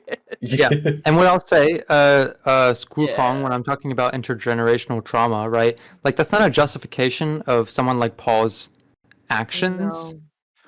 All that means is that Paul's narcissism and his like emotional manipulation of his child does not happen in a vacuum, right? Like someone like that does not just develop their fundamental ideas about how to treat a child and how a child should interact with them independent of anything else, right? Like those behaviors are also sort of like calcified by whatever their upbringing was. That's why I say intergenerational. I'm not just talking about the generation between Rudy and Paul. I'm talking about the generation between Paul and whoever his parents were, which is informed by the socio-cultural environment that they are all in, right? Like, is childhood expectation very high in this culture? Is achievement, the definition of success in family dynamics and social systems in this culture, and these sorts of things. Like, as a psychologist, you cannot just take one stimulus from a client or from a person and build a profile around that. You need to consider intercultural things. You need to consider intergenerational things. You need to consider Culture is very important. Like, look at all the people around that did nothing, and he literally beat up and was abusive to his child in this place. Like, that goes to show you that there's many enablers to, like, the stuff that, like, happens, and his threshold for what he thinks is okay to get away with is pretty high. So it tells you a lot about the world. And I have to clarify this, because Dark Thug is saying, I believe what Brady said is what many Paul defenders try to say. The main difference is that this is an explanation, not a justification. Oh, yeah, no. Yeah. Those are not the same thing. And that's exactly why I'm saying it, guys. When we're saying, hey, this character is scum, guess what? We're saying this character is scum. Is he well written? Yeah, he provokes an emotion out of us, But we're not trying to fucking defend his actions in any way, shape, or form, because we're not that character. We all fuck up in our lives, right? And I would hate if any of you guys were like, oh no, but Edgar did this because of this and try and fucking justify my actions. No, guys. You guys can explain, hey, you know what? Edgar was a flawed individual. He did a lot of good things and, he fucked up. That's it. That's an explanation right there. But trying to go out of the way to try and be like, you guys don't understand. This character is this way because of this reason. Dude, don't project. Number one thing.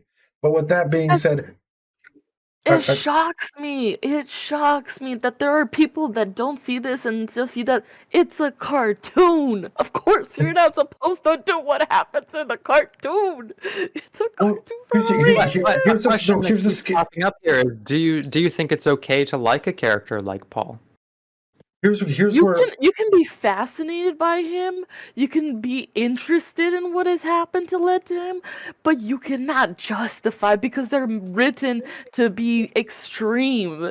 They're written to be like they have to evoke these strong emotions when they draw. There's a whole process to it to make you feel a way. And if you're feeling like if you're thinking that's heated in a good like idea, like no, you're missing the point of anime.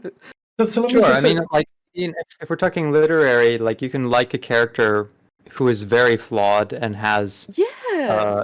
moral conceits that are different from I love crime what you shows would about practice in psycho reality. people and like cults and shit, and it Right. doesn't make me that I'm crazy and into it. Like Yeah. it's just fascinating. Appreciation of a fictional character does not translate to, like, corrupted morals in your real life. Mhm. However, you should be able to separate your Yeah. appreciation for the quality of that character's writing from the justification of their actions, or the sort of like validation of what makes them so flawed. So let me do a fucking hot take here. And yes, but this is because Also, I I know that like okay, sorry, I gotta say this now. sure.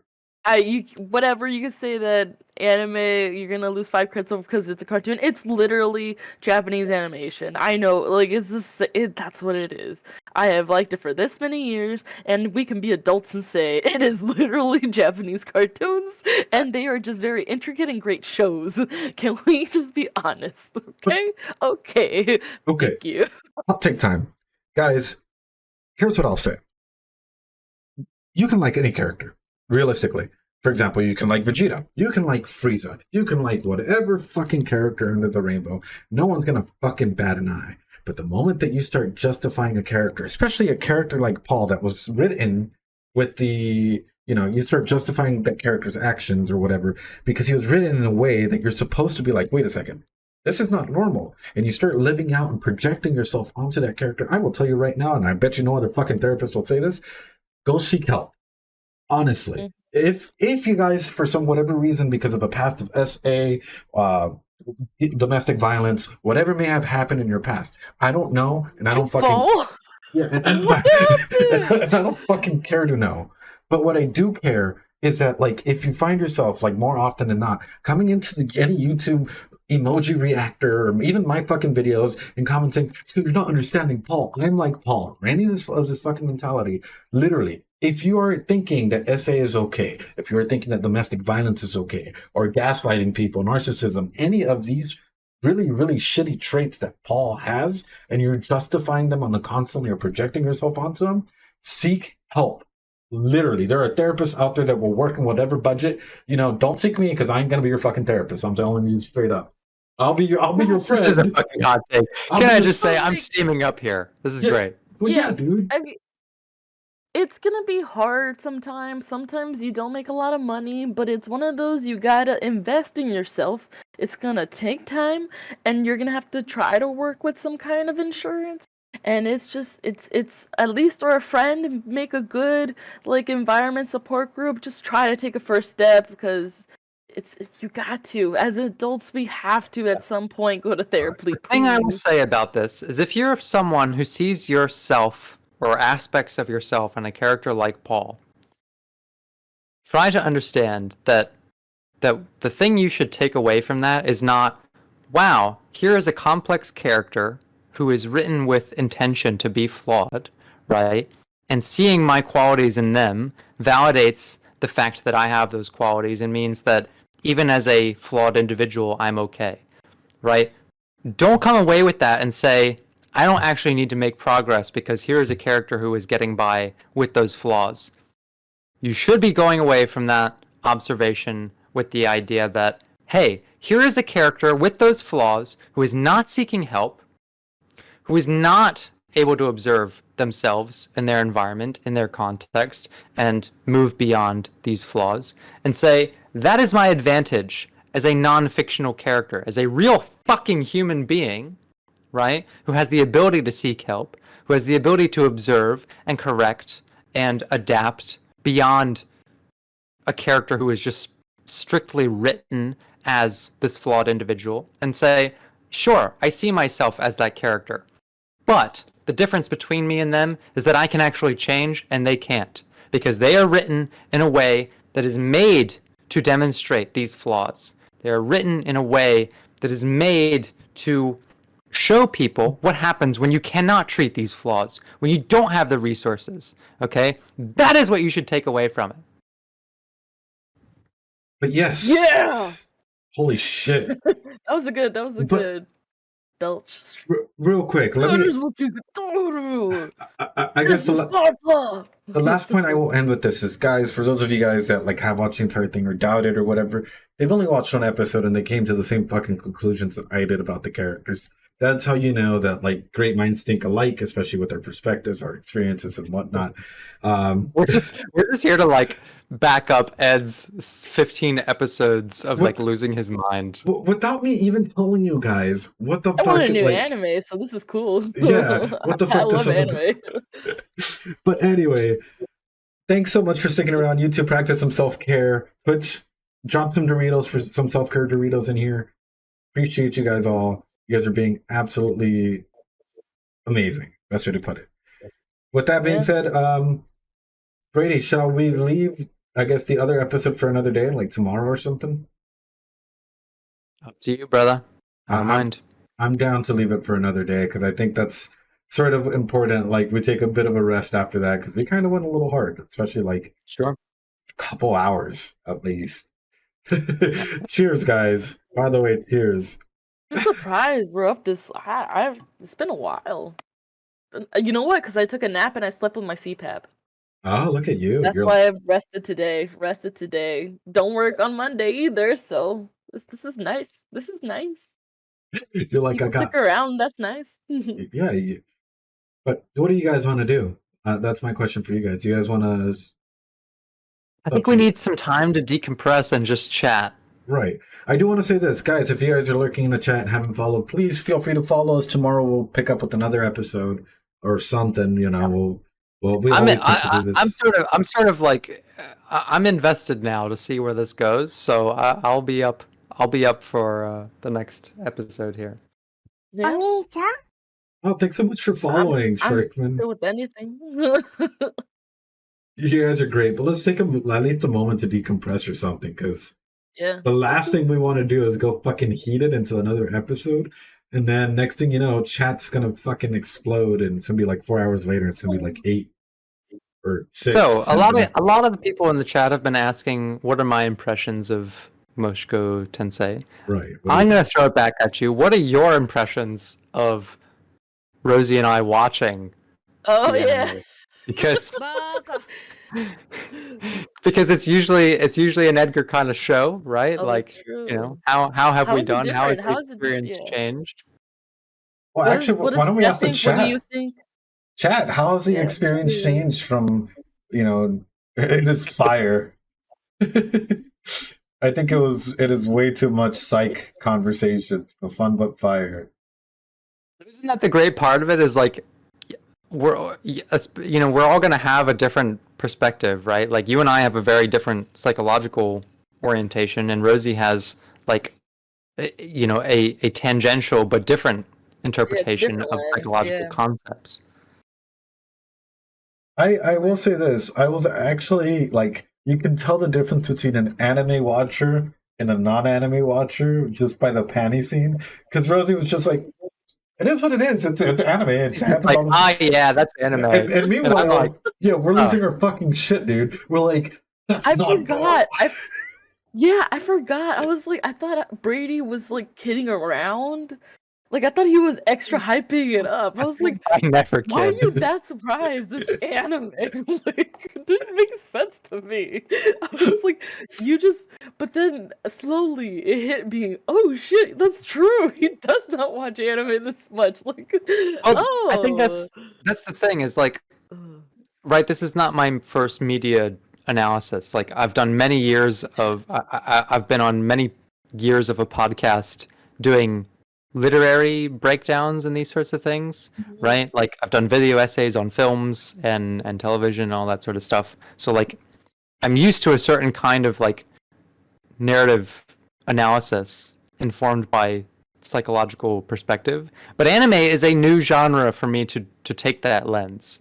So a lot of the stuff that is foreign to me, I'm like, okay, what is different about this as a means of storytelling, right? And what are the cultural normalities, right? Like Japan has a certain repressed it's just like sexuality anime. and a Anime fascination is with sexual artifact Right. that a Yeah. lot of Western stuff doesn't. Anime is storytelling. It just adds an extra flavor to it. There's just extra cultural things and patterns that you realize and you learn as an anime viewer over time. And so things don't become as shocking to you because you're like, yeah, every weeb that likes anime is gonna look a little bit into their history, a little bit into why their culture does certain things the way it does. We looked for these contexts because we kind of learn about them. Of course, you get the really bad people that take it way too far. But then, if you're an actual individual who thinks with logic, you're gonna be like, "Whoa, this must be because they do things differently." Yeah, So, and if you follow any sort of media criticism, especially video game criticism, you might have heard the term ludonarrative, right? Ludonarrative dissonance or ludonarrative harmony, which is basically is the metatextual pathway of the story being told aligned with the story itself, right? And specifically in this case, the anime, it does seem like that because Japan's ludonarrative means of telling a story, right? It aligns, it has a certain harmony with the story being told. It represents the themes and the cultural concepts that they care about. Right. Yeah, right? or jokes, just jokes, you Yeah. know, So I understand that stuff. Yeah. However, as a non-Japanese person, as a non-anime aficionado, I tend to have this sort of outsider perspective that I'm looking for, okay, what is the story being told in dialogue? How does that story harmonize or dissociate from the story being told in the cinematography? You know, That's those why I are like things, to look those at are them, things I care about.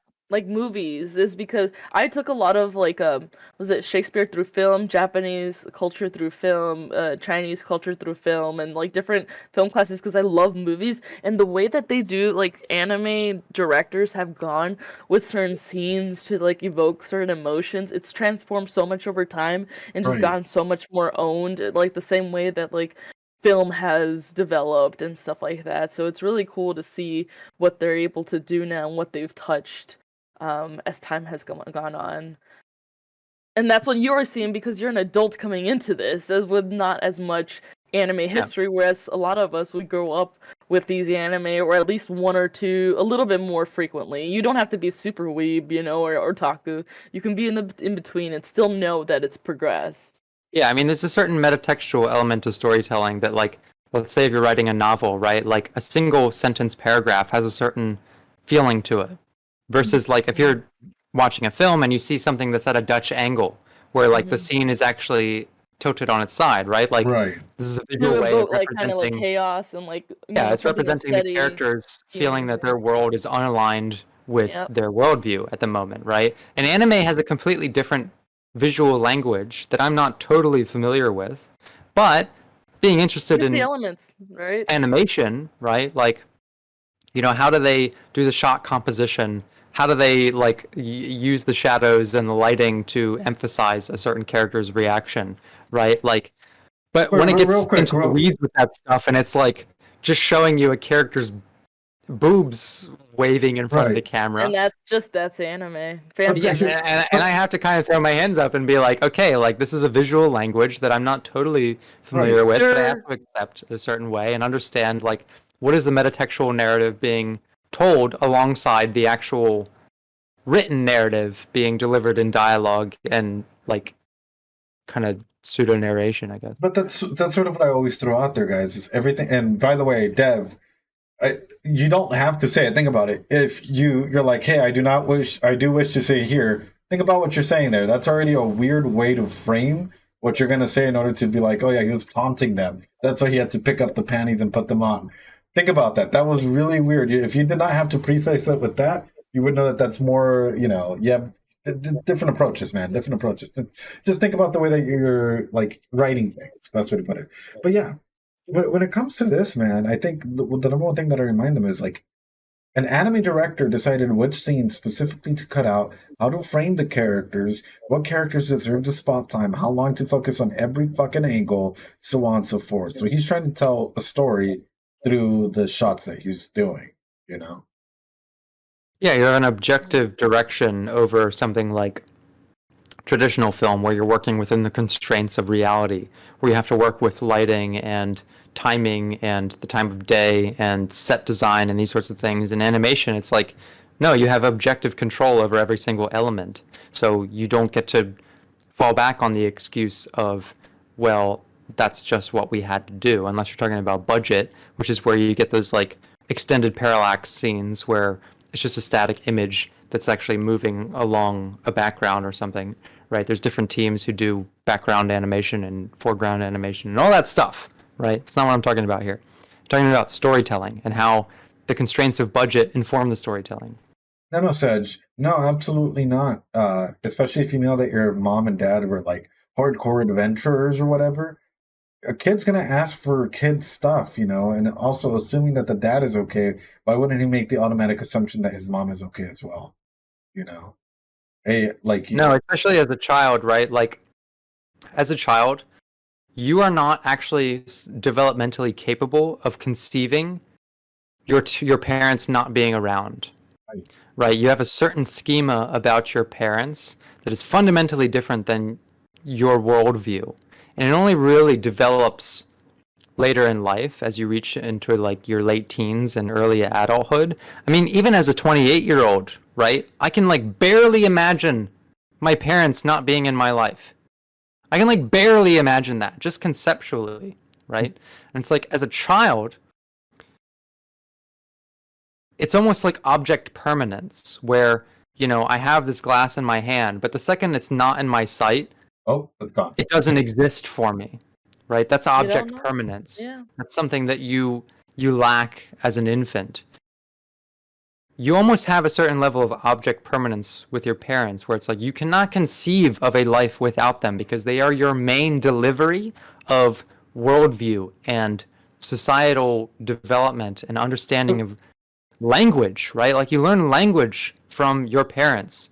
So these things, it is so hard for a child to conceive of their parents not being in existence. So, Punya, let me ask you this. If he reincarnated as a baby and he's growing up, his brain is literally maturing at the same level any normal human kid would, right? I.e. the limit gate, because you can like be thinking about certain things, but guess what?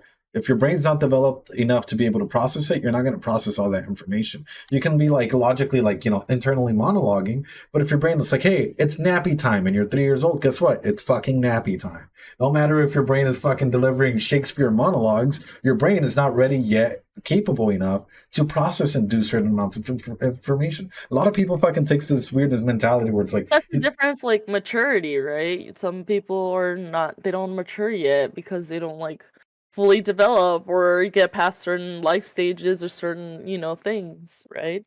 Right. And then the difference. Well, I don't know how else to put it. Like, it's just when people try and use that excuse, I don't know how to put it, because they try and use an excuse essentially that like, oh, he's 45 years old, so of course he's gonna be thinking like that. And you guys remember, like throughout the previous episodes, it clearly shows that like he's quite literally, his brain is maturing to the point where like he couldn't like stand up for long periods of time. He had to fall asleep every so often because brain was maturing in the first episode, so on and so forth. He had no control of that because again, that's sort of what life is, It's your environment. I just want to respond to SK Wukong's comment. Does object permanence also apply to groups? For example, a child assuming that if the father is present in a place, it is automatically assumed that the mother is also present.